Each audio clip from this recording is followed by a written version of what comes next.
start. That's kind of wild. Don and I were talking about it's amazing that it was nationwide. So we wondered what happened. It was hacked or whatever, but no agents nationwide could show properties. Use Supra. So it goes back to the old combo locks, right? Yeah, right. Yeah. And some states won't allow that. I know a couple states I worked in the past did not allow combo locks. So interesting. I'm surprised. Yeah, I'm surprised that we did not create that here at HAR, especially for vacant homes. Okay, maybe, but occupied homes. I mean, seriously, if you're looking out for the best interest of your client, putting a combo lockbox where you can go on YouTube and they have instructions on how to break into them. It's like, how is that looking out for your client's best interest?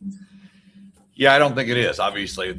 Although even in the states where Washington, Idaho, where you couldn't have a combo lockbox for that reason, they would put it on for contractors. So you're like, well, you defeat the purpose of it. So agents can't use it or buyers can't use it, but everybody else can. So yeah, it's still a safety issue. So, all right. Get a couple more coming in here. Good. All right. Yeah, I got them, Marty, when they come in. Okay, cool. Thanks, John. Sure.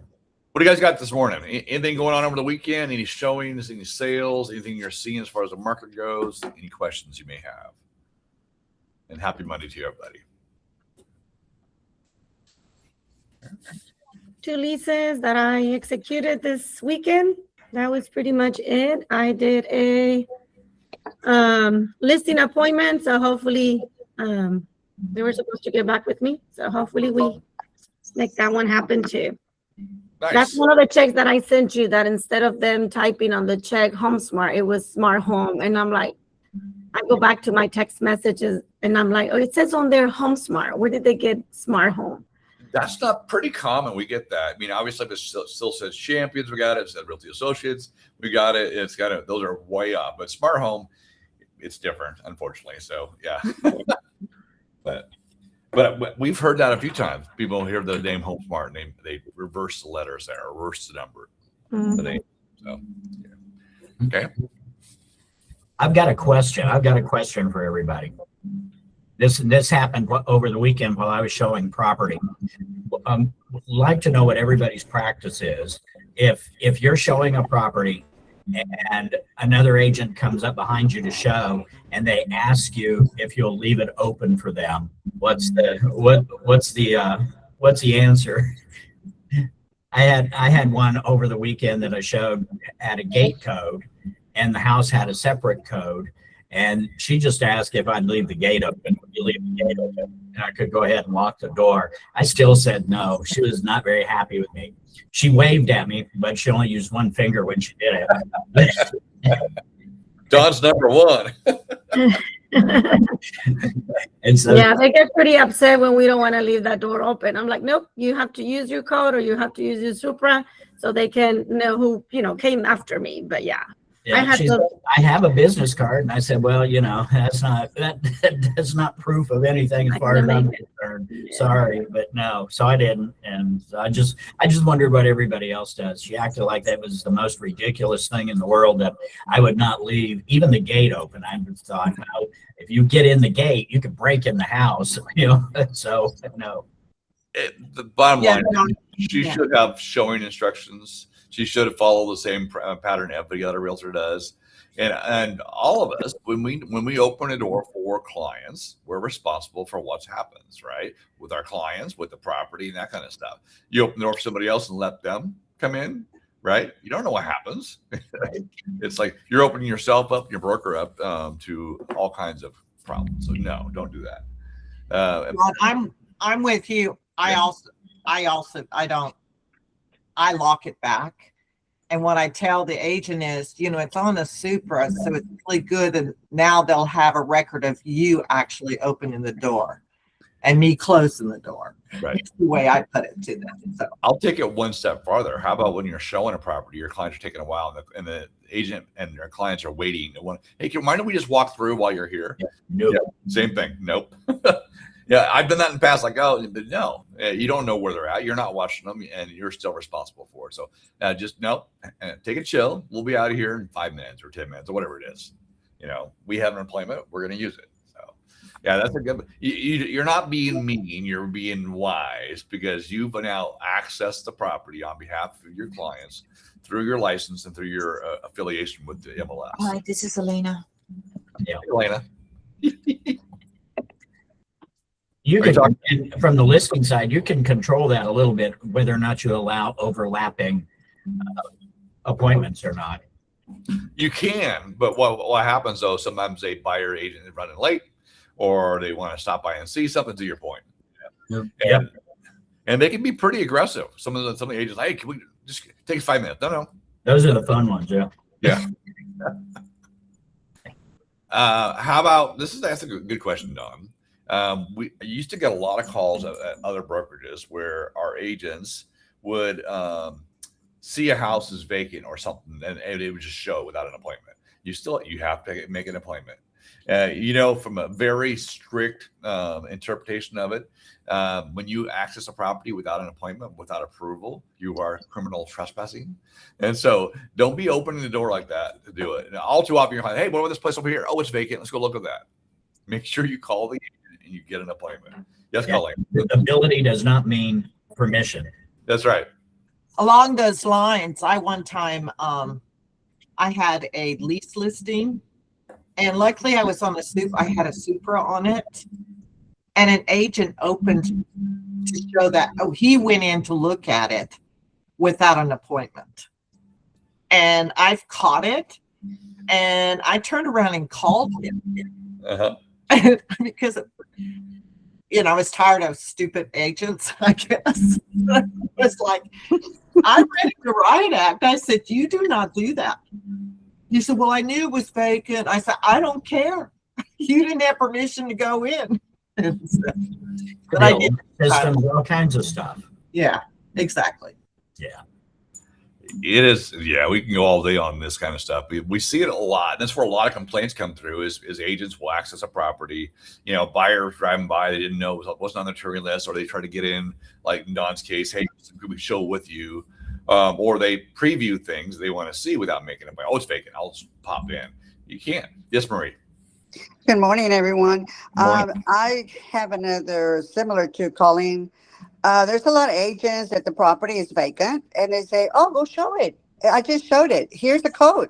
And they're not supposed to do that. That's the worst. That is the absolute That worst. is absolutely, and when you go through the Supra or you log in and make an appointment, it's log in, make sure that we're going to see that at the end of the, if you go into your profile, you're going to see who show your property. So that's the proper way to do it. Yeah. We also have a responsibility under the code of ethics too, to be with our clients. How many times do you see people that the family goes 2 different directions, right? Hold on. Yeah. We're supposed to be guiding them through this. Look in the kitchen, just walk in here, let's follow them around. You may not be, a car salesman, but still. It's a guided tour. A guided tour, exactly. It's not your home. And with so many things too, some of the strangest things I got as a broker too is what agents or clients have done while they're in the home, and that this is somebody else's home, whether it's vacant or not. Be careful, because there's cameras everywhere, right? That is such a huge responsibility. I mean, when you have the access to other people's homes, and then not only that, you have the ability to take other people into other people's homes. I mean, there's a lot of responsibility that goes along with that. And I tell any buyer I'm showing that they might as well figure from that point on that they're being watched and listened to, all the way from the Ring doorbell all the way through that property. So that they need to act accordingly and talk accordingly. There should be no reason whatsoever that a client or an agent is opening up dresser drawers. It's like, or something like that. It's like Personal property, yeah. personal property. Well, let's see if they work. No. We've had to lay off a few agents. Like, what were you doing? It's on camera. So no, none of that stuff. Yeah. It's just that a professionalism, locking doors when we leave, turning the lights off when we leave. These are things that you think should be automatic, but we get a lot of calls, a lot of complaints when there's damages or things are missing, right? And of course, oftentimes we're not the ones that do it, but we access the home. And so we'll get the calls. Yeah. Good topic, Don. Good morning, Grace. I saw you come in. Okay. Wow. Good morning, everyone. Good morning. Morning, Grace. Don and I have shared stories on that, by the way, too, is when you have made an appointment and you go into a place, you think it's vacant and it's not vacant, or someone's there, or how to back out of it. But, you know, inclement weather, too, be careful with your shoes, all those things. So, yeah. Yeah, and one thing to always be mindful as well, the sellers or people have cameras inside. They know where you are inside their house, where your clients are. If you're not following them, they know if they've used the bathroom. The bathroom is a big deal for some people. So, and I know it's hard, you know, if your client really needs to use the restroom, whether you're going to tell them, no, you can't, you know, but so we really need to be mindful. We need to act inside the houses that they are looking at us every second we're in there. That's what we need to assume and behave accordingly. Yeah. And obviously, sorry, Don. That's that responsibility of reasonable care. Yeah, if you're showing property and you're standing out by the front door on the telephone on a phone call because reception's better while everybody's out milling around inside the house, that's not reasonable care. I've gotten calls, obviously, the video that they've taken or things that were said about the property or the owners inside. You can't get, it's being recorded, whether it's legal or not, doesn't matter. It's being recorded, it's being videoed. And when these Ring doorbell cameras are strong, they pick up just anything. We had a agent and their clients went out to the driveway to the car and we're having a discussion around the house, and the Ring camera picked it up. So you got to be very careful. You know, it's like go somewhere else, right? Or so.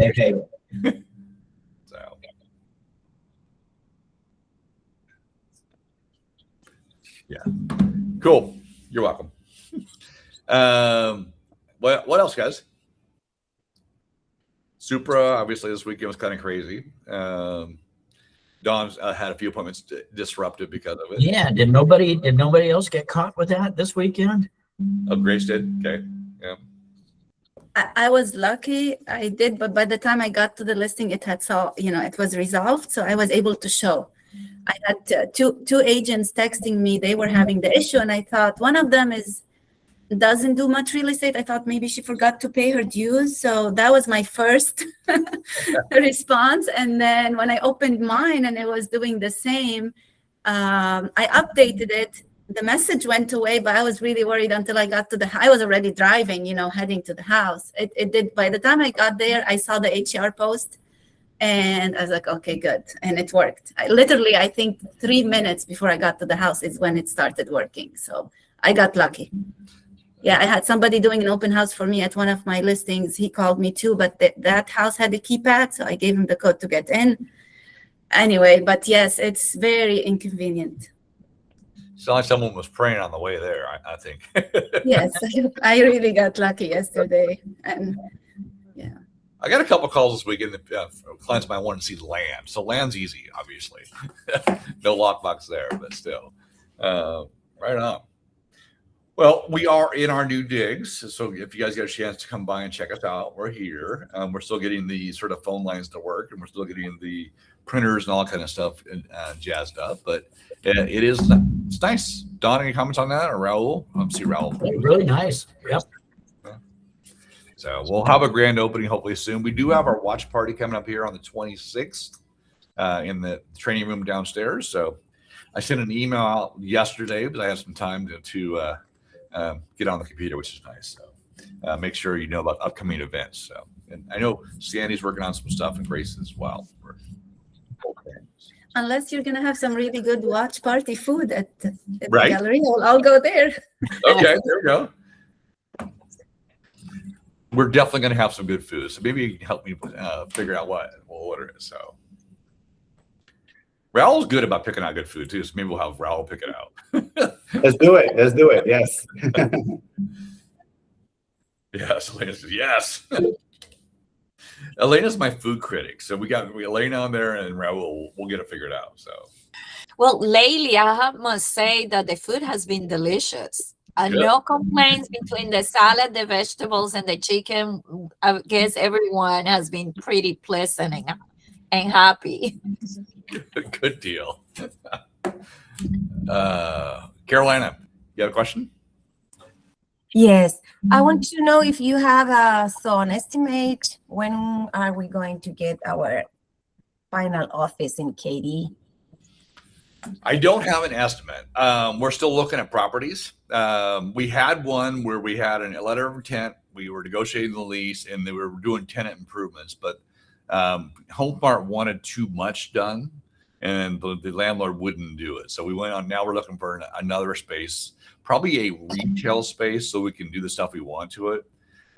We were looking at an office condo before and they won't make the changes, the room changes that we wanted. So we've got a couple we're looking at that I really, really like, but we haven't made our letter of intent yet. So soon, hopefully.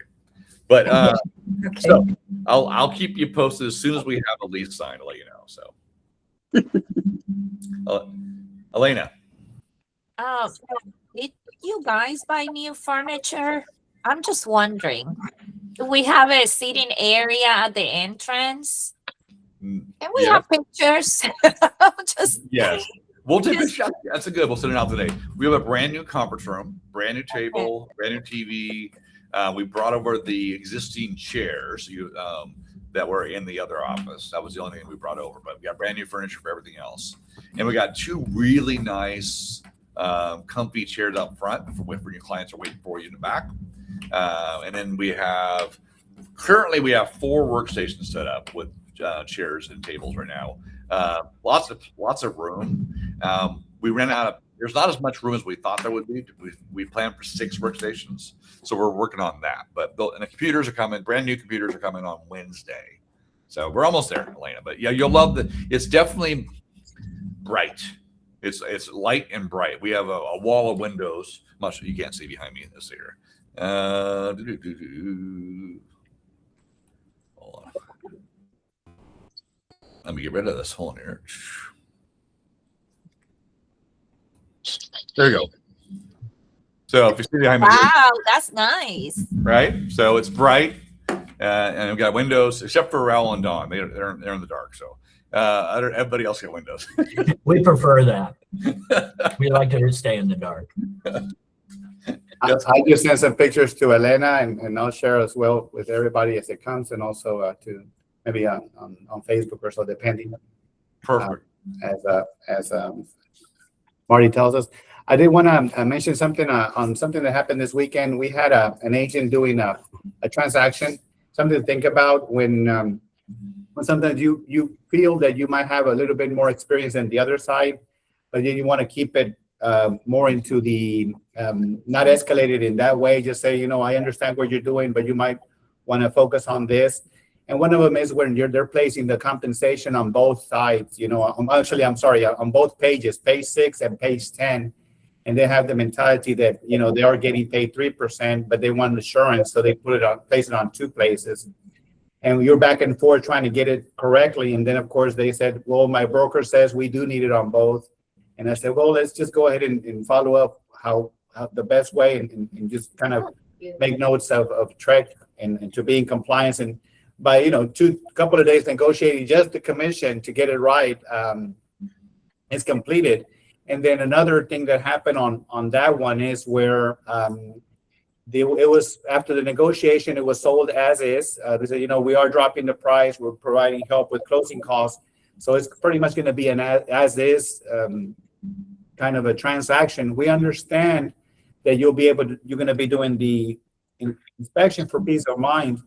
And then things come to where the inspection is done right there that same day. They're placing a rush, and that doesn't get through to the buyer that is being sold as is. So the buyer's coming back with all these repairs. And maybe the agent's following the protocol. They forgot to tell them, but then again, you have to follow your protocol with your seller, and in a way, kind of playing it. But then again, you already said that up front. So how do we, encourage this agent to do the right thing and just prevent from 2 days negotiating a commission, 2 days negotiating repairs that were not supposed to be happening. What can we do on that? Yes.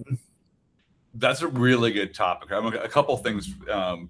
First of all, I'll say that we get a lot of complaints from our own agents and other agents saying that the other agent doesn't know what they're doing, or that they're brand new and I've been doing this for 40 years and whatever.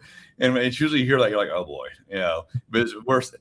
First of all, we have to have the grace as well, saying, all right, we have a job to represent our seller, our buyer, our landlord, whoever we're representing, right? We're also have a duty to collaborate with the other agents. Some of them are brand new, some of them are inexperienced, some of them are not very nice to work with. But getting the job done is typically what we do. So first thing is take a step back and don't say they're an idiot. They don't know what they're doing. Okay. And that's from our own Out loud. Yeah, well, sometimes there is that, you know, and then it goes into setting the expectation, which we talked about before in some of my trainings. It's like really with your seller, you're setting the expectation. Yes, I understand you're selling it as is, but there's no such thing as is.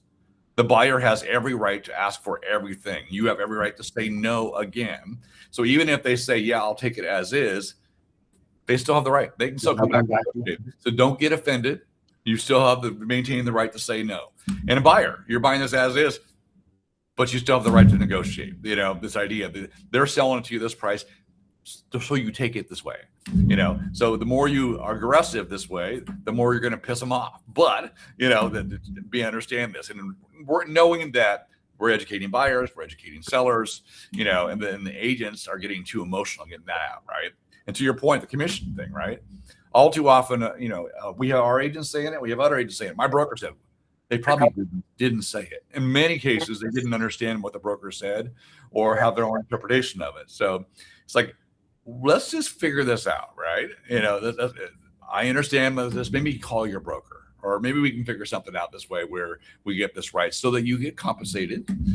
So we're not duplicating it, because the way it looks right now is the seller's paying twice. And so once to me and once to you, right? So, and the great thing though is it's just, first of all, taking a beat. This is one that we get all the time too. I know I see you calling. Is we get listing agents that get really mad at buyer's agents because the buyer's agents aren't doing any work. I had to show the property. Yeah, you listed the property. You told the seller you're going to sell the property. It's your job. If there's no other agent, right, you're going to do all the work anyway. So why are you getting upset when you're doing work, right? You've got a buyer that comes with an agent that needs education, or they're lazy or whatever it may be, but don't get it like you're not doing all the work. You're doing the work you were hired to do. And I think just changing that mindset around it will help a lot. Don, Raul? It's all about setting expectations. I mean, especially on that listing side, just like you said, we can tell them all day long, this is as is, but there's nothing to stop them from coming back and asking for more. We just have to either stand firm when that happens, or if what they're asking for isn't that much more, or if it's something that really needs to be done, maybe you need to change what you're thinking. Maybe if we don't go ahead and do those things, then we're going to have a harder time down the road. So, you know, if we set the right expectations, then. And that no from the seller says, I won't be able to, you know, I'm selling as is, no repairs. Now as agents, we turn that no into what, you know, and that negotiation class we took before, it really helped, because that opens more doors on the structure of that negotiation differently. And then you get the lender involved. It says, you know, truly, is this buyer approved? It's an FHA. Oops, now it's an FHA. Now we got to make it happen in the best way, so it won't come back and haunt us, and not able to sell in maybe in up to 6 months or so under an FHA. So yeah, that structure it differently, negotiate it. And you can always say, you know, we will probably, well, one of them that this way that they're coming back, it says if the buyer doesn't want to place any money and they want this six items repaired, we can pump up the price back to the price that it was dropped and help with that price and help them on those repairs. And then of course wait for the full approval, so the seller won't be out of that money until, you know, begin those repairs afterwards. So there's different ways of structuring it. Making it happen, and it's about listening to that buyer and to the agent if in a way they're not stating or expressing what he's. Yeah, I think exactly right. Setting an expectation. Then on top of that is not getting emotionally involved, not getting upset. Like, yeah, we communicated this. Yeah, they know. All right, now they're coming back and asking. Now we have a choice. Is this something, like Don's point? Is it something that we can deal with or not deal with? I had a client that had put like a brand new roof and new windows on. They spent like $50,000, a lot of money, right? But they were adamant, I'm not spending $3,000 for carpet. Like, okay, if that gets your house sold, I don't, but there's sometimes you have to go that you're being, penny wise and pound foolish. I don't know. It's just for tennis screens. Right. Colleen, you want to comment? I want to comment on that because I had an agent calling me over this week trying to figure out a negotiation. And I think a class on negotiation helps. I take them all the time because of the files that I deal with. And we have to be conscious of the other agent as well. There are some agents that are lazy. We already know that type. But there are the agents that are pressure on their side. Like the buyer is asking, is the our duty as agents, if my buyer wants me to submit a proposal with 20 asking, that's my job. I should not take it personally. And then on the listing side, I had an issue. Well, the agent was representing a seller, and the seller, of course, I'm not doing this, I'm not doing that, I'm not going to do that. She got an offer, and she's like, oh my God, I'm afraid to present this offer because the seller already told me he's not doing half of it. And I say, look, your job is to present it. He may change his mind. Don't take his answer right away. When I have a difficult seller, what I usually do is I tell him to read it, think about it, go and have a hamburger, go and talk to his wife, whatever. Take a deep breath and then come back to me a couple of hours later.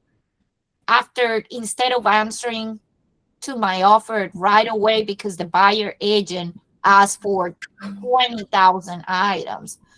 So this agent finally, she's like, okay, I'm going to present it and talk to him. I told her, do not let him answer that offer right away. Tell him to think about it, come back to you in 5 hours. And actually she did. Well, the seller changed his mind. Mm-hmm. He actually is paying now the buyer's agent 3%, decided that he was going to offer some contribution. And I said, okay, you are there. Our job is to sell the property. Our job is not to start a confrontation in a fight with the other agent. Our goal is to get to the closing table and work together. The buyer agent may have a difficult buyer. I had horrible buyers. And I'm like, you kidding me, right? I had one buyer fighting for some rose bushes one time. I mean, so we as agents, what is your job? To calm the emotions down and then talk to the other agent. Hey, I'm dealing with a difficult buyer. Would you please don't take this personally? They love that rose bush that it was exempted from the whole sale, So I just wanted to mention that because lately, what I encounter is a lot of confrontation. The buyer's agent called me with an attitude. They don't know what I'm dealing on the other side with what I'm dealing. They don't know my pressure as a listing agent. So we have to be conscious that our job is to sell a home. Our job is not to fight the other agent because we don't know what the other agent is experiencing with. Yep. Like the fight at the rodeo this weekend. Yeah. No, you're exactly right, Elena. That we don't know. People could have a bad day or whatever it may be. I think it's interesting. I've got clients that I've worked with on the sell side that, get really upset at the buyers for asking for repair items and nickel and diming things. They're like, and turn around and become buyers and do the same darn thing. Right. You're like, all right. So I thought you didn't want to do this. So it's funny. Colleen, you've been waiting for a while. That's okay. This is my question was off this topic. And so this was a really good topic. And Elena's right. Sometimes we just have to step back, and not get emotionally involved because it's so easy to sometimes. And as she said, we're there for our client. And I've had difficult clients on both sides, as I'm sure everybody on this call has had. And so you just got to step back. And I love her idea. I've done that too, where right off the seller is just saying, no, I'm not going to do that. And her advice is great, just saying, hey, I'm presenting this. I want you to take a couple hours. I want you to just think about it. You don't have to say anything right now. We don't have to respond right now. Just take your time, think about it, and a lot of times then they cool down and then they really think it through. And especially if it's a property that's been on the market for a little while, it's a little bit easier. I think that's 100%. You're not done yet, I know. But with that, Don and I talked a lot about net proceeds. We talked about getting all the information together. The request, here's what the request means to you, bottom line. Is this, are you really willing to walk away from this for $1,500 or $2,000? And you put it, and then let them think about it, to your point, Welling. A very good point. Right. Go ahead. Right. So the other thing, this is off topic. So, and I may have missed it, for the HomeSmart Awards next week on the 26th, do we need to RSVP for that if we want to come to site? Yes, I would do that just so we have enough food. But other than that, yeah. Okay, because I got the national one. Yes, RSVP. that's what we're doing. Is that what you want? Okay. Yep. Because I did RSVP that. Okay. Good. Then you're registered then. Good. Good. Sandra. Oh, sorry, Marie. My bad. Miss Harlingen. Okay, now Sandra, go ahead. Okay, this brings me all this conversation about something that I went through yesterday. I dropped off some keys for this listing lease that I had. The landlord the landlord was supposed to mow the yard, or had somebody mow the yard, clean the house, and have an extermination company go in and do all of this before the tenant moved in. The tenant is from Washington. She's relocating and is not moving in until the 19th. So landlord and tenant reach out to each other. They agree, both of them, that, this was going to be done on the 18th before she moved in, not this Sunday, as, my landlord had said before. So the buyer's tenant, the agent's tenant reached out to me. She texted me. I called her twice. She never answered, but she texted me pretty upset, saying that my job was to have this house ready before turning in the keys. So I explained to her, because I called her to explain, but she didn't answer. So I texted her and I said, well, you have to talk to your tenant, your client, because the landlord and the tenant have been talking to each other, and they agreed to do this on the 18th instead of today when I'm turning in the keys, because I gave the keys to the mom that lives here. The tenant's still in Washington. Then she texted me back again, and she's like, well, this is so upsetting. You shouldn't be putting this on the tenant's side. You should be taking care of this as your listing. I'm like, okay. I pick up the phone. I call her again. She didn't answer. So I just went back again and just say, I understand, what you're feeling, and I understand what you're saying. But again, they talk to each other. They both agree on this. So, it's out of my league, I guess. I couldn't do anything else, because I did reach out to my landlord and said, all of this was supposed to be done by Sunday. And she's like, Sandra, I already spoke to her. She's okay. So what are you supposed to do here? I just reply to the agent and say, reach out to your tenant, and, there's nothing I can do. They both agree to this. Yeah. Yeah. At that point too, right? We're talking about a post rental between landlord and tenant where we're not involved. It's between those two. So I think, there's not much you can do.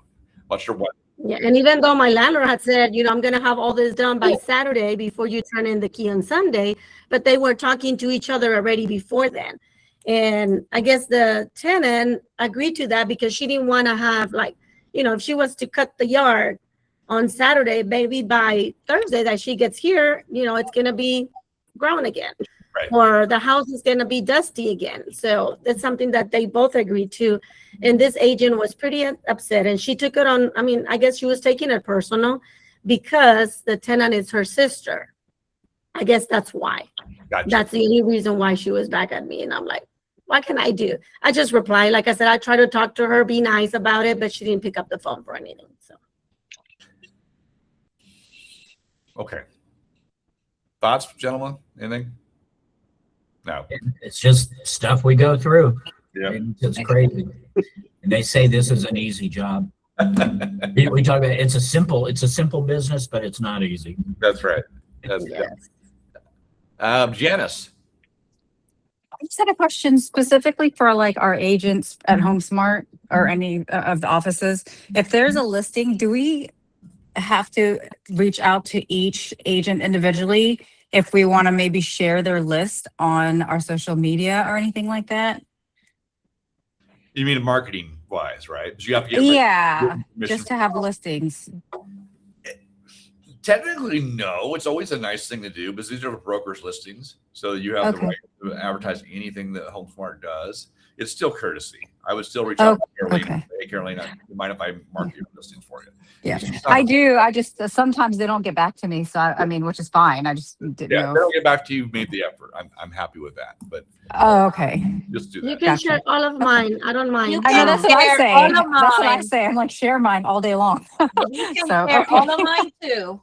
Okay, thanks. And, yeah, It's and always believe me, I've better if seen you some can. posts. Yeah, Is it I've seen for some all- posts on Facebook where they get upset.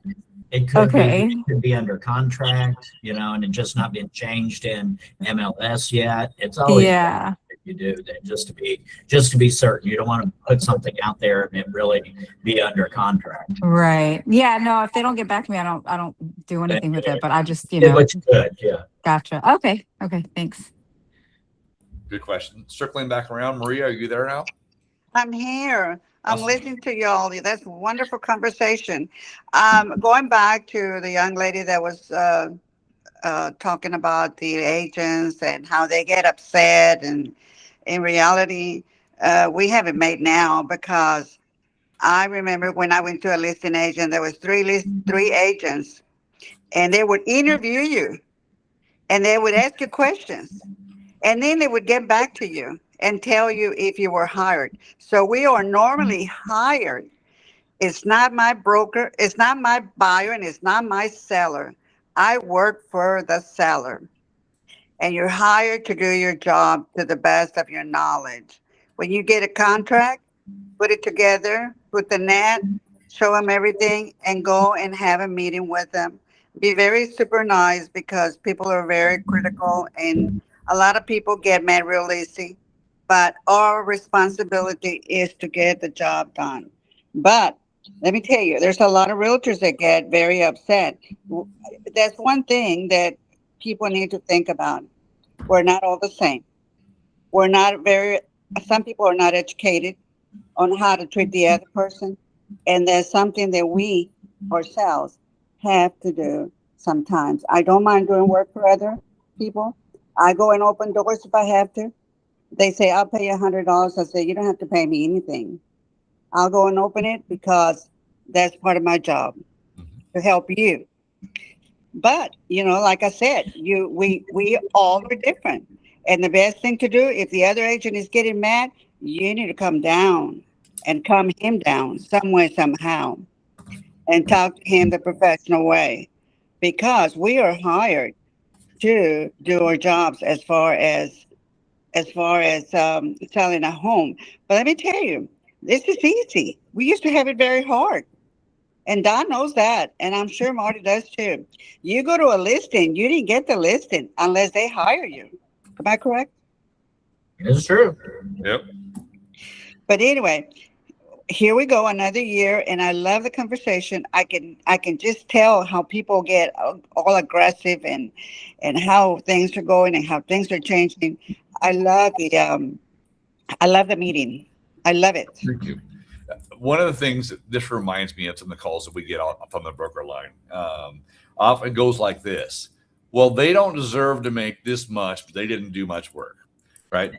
Whatever, you got a referral agreement, you got a co-work agreement, you got another agent on the other side that it wasn't up to par, and you somehow now decide that they're not worth the money that they've already been obligated to pay them or agreed to pay them. It happens way too often. It's like, that's not your job. You negotiate your deal the best you can with your seller, and compensation for yourself and your work. We've had people try to renegotiate the split, if you will, right before closing, because the other agent wasn't very good or something. So don't do that. All right. Next up is good conversation. All right. Don, got anything for us this morning? No, I think that's pretty much it. I mean, our clients take their lead from us, and we've got to know when to lead. We have to know when to follow. A good leader knows when to do that, when we need to be in front, leading the charge, and where we need to hang back and kind of let them take the lead a little bit, let them figure out what they need to do. And if we react to things in a way that brings it up to this level, then our client's just going to go that much higher. It's like they're going to take their lead from us. If the stuff that we have coming in, if it's like, well, this is all part of it. This is what we go through, and so we just have to deal with it from here. It's a lot easier than go, oh my gosh, I can't believe what they just did. What the other side just did. It's just if we escalate it from the beginning, they're going to take their lead from us, and they're going to think this must have been the worst thing that's ever happened in this agent's career, because look at how they're reacting. Yep. Like I said, it should be rare that we're surprised at anything in this business. We see it all. Even if we are, even if we are, we should be, okay, well, okay. Are we going to find a solution for this and work around it? Because as Maria said and others said, our job is to support them and navigate the process, either to help them get out of the deal, follow through the deal, go through the mitigation, give them information that they can make an informed choice. We're problem solvers. Yep. Supposed to be. Yeah. Versus problem makers. Yeah. And you've seen that. I know you've seen it too, or in transactions where the biggest obstacle are the two agents butting heads. It's like, and we know that we're always looking out for the best interest of our clients. Sometimes it gets to the point where you've got agents who are butting heads, and if you just had buyer and seller together, the whole thing would get worked out. Yeah. And on the flip side, sometimes you don't want buyer and seller together, but that. Well, sure. Yeah, absolutely. Thad, you're up, buddy. Yes, sir. Just a quick, ask if down the road we get maybe Don or you maybe a class on RPR and Remind.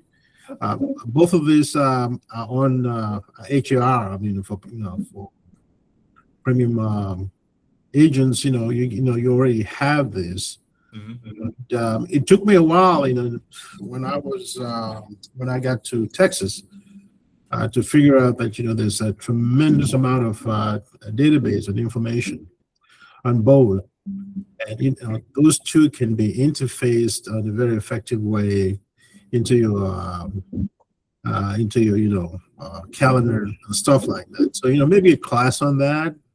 For example, Remind does have a panoply of database on clients' information that's available, like telephone, like email addresses. So those information are there on Remind. So let's say you were looking for a particular property, and there's you want to find out who the owner of that property is. Remind can easily do that if that client wants that information to be public. In some cases, you'll see in Remind that the telephone numbers do not disturb.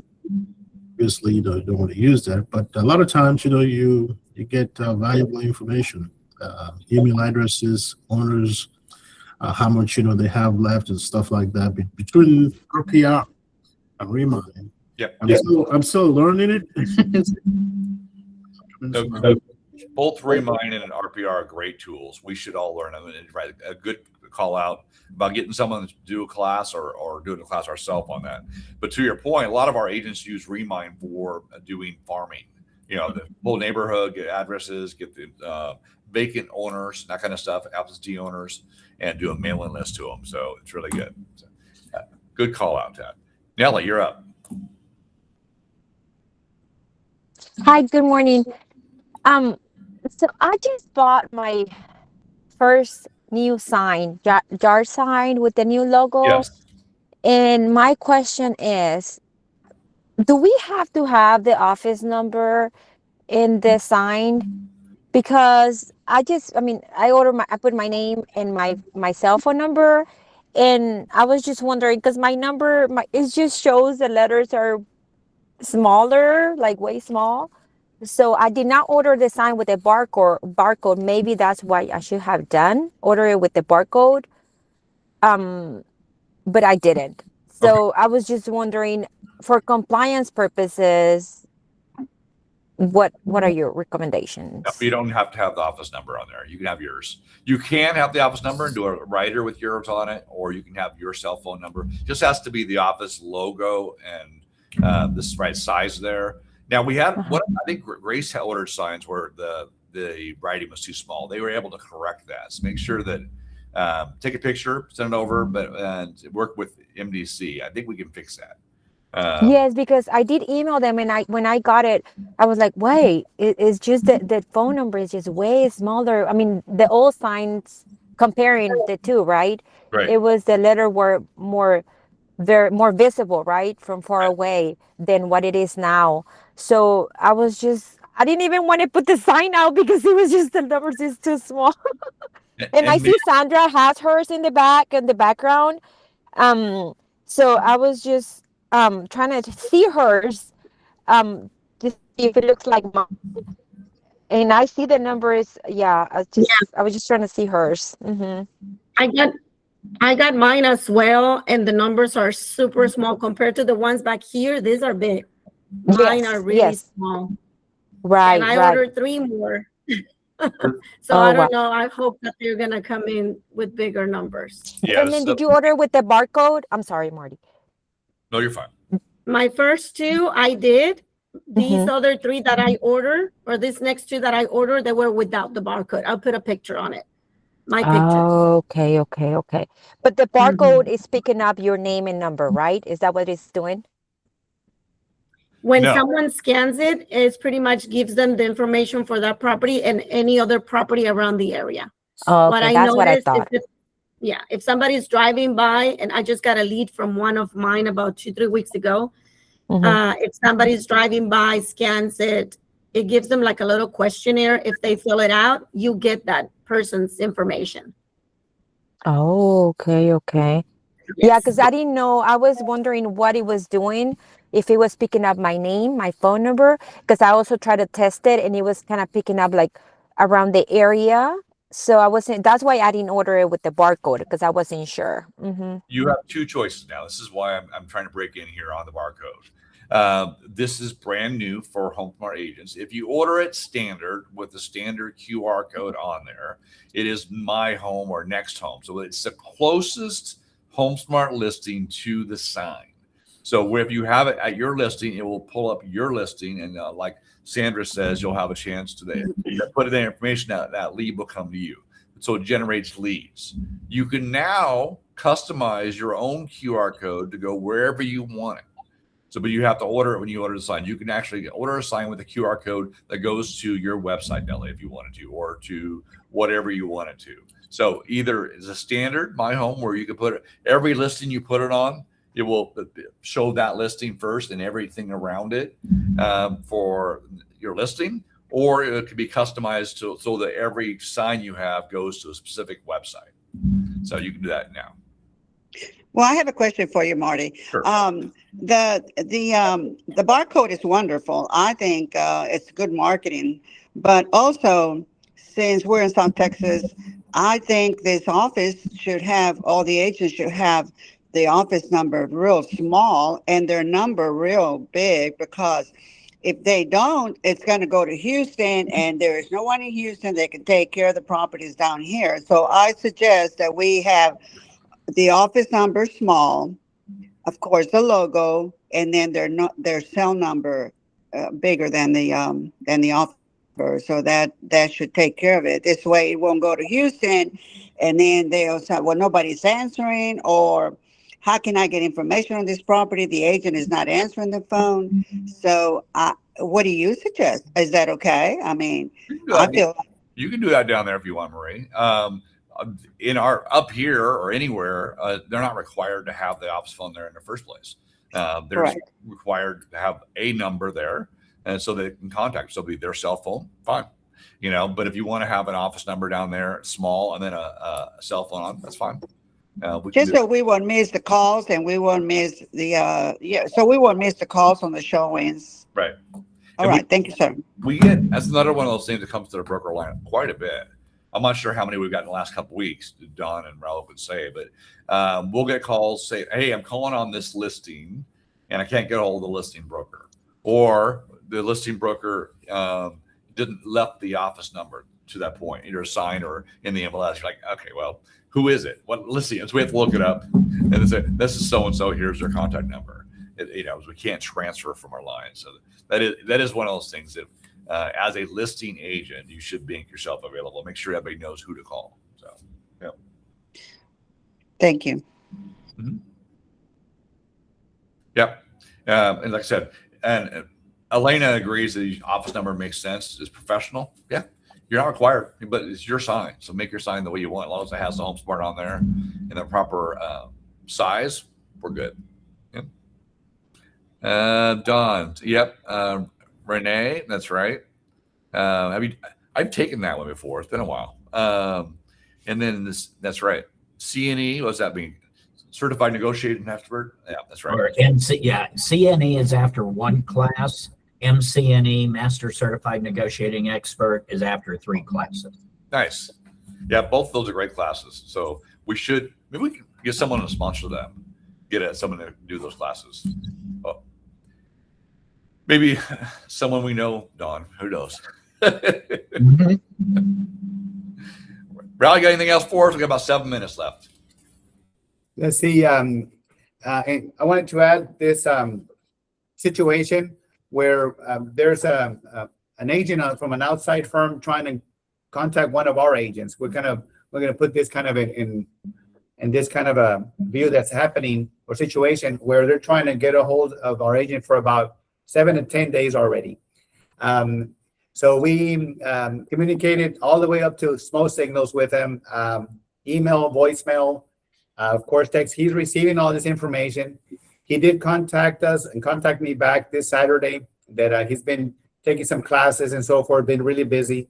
But the situation is they're about to close and our agent represents the buyer. And it's coming to a point where the other agent doesn't know if they're going to be closing or not, and the title company is already asking for information. Saturday, when he got a hold of us, I actually asked him to please contact the other agent, and he said he will till Tuesday, so Tuesday of this week. So that's another 3 or 4 more days. So we're all just in between with the other agent and asking, just pretty much portraying this, and she understands now they'll be till Tuesday. So we asked, why is the reason till Tuesday? Well, the buyers were out of town. They're actually traveling. So the other agent understood. So very simple responses could probably have a better, cooperation with the other agents, and makes it more, and more ethical in a way, in a faster response, and makes it look, we want to be professional and answer at the right time. And just a simple response like this, don't delay it longer. I told our agent, if you're able to respond to me, please respond to the other agent and go ahead and CC me on it, or just confirm with us so we all in the same picture. So we are here to help, but also little things like this that could become chaotic, and the uncertainty of what's going on with the other side. And it affects lives from both sides, just delaying this. So then again, this is something that is happening to one on our side. And we're just there and kind of be more truthful and transparent about it, where we just need to respond in a faster way to prevent this kind of uncertainty from the other side.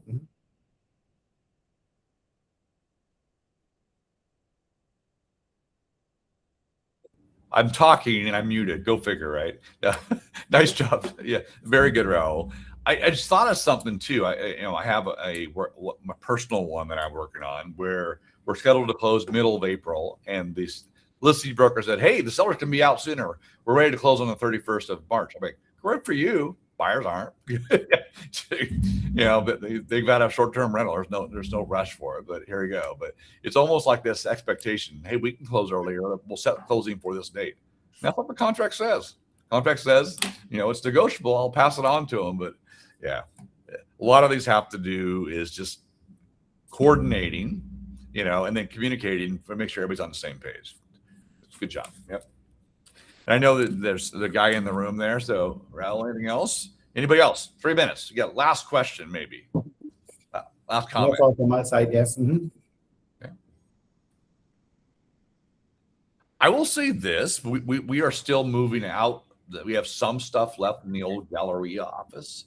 If anybody's interested in maybe a desk, we have some extra desks that we will be donating or selling or giving away. So let us know. And then I think we have some extra chairs, a couple of shelves maybe. So let me know. Email me. Yes, Elena. Yeah. Okay. So which desk? The ones where the workstations were at, or which ones? Those are available. And then we also have some sit-to-stand desks that the admin was using that we're not using anymore. So email me if you are interested in something. Okay, thanks. There. Yep. Good. And I'll be right there. All right. Well, I'm going to stop recording. I love these, by the way. These are awesome.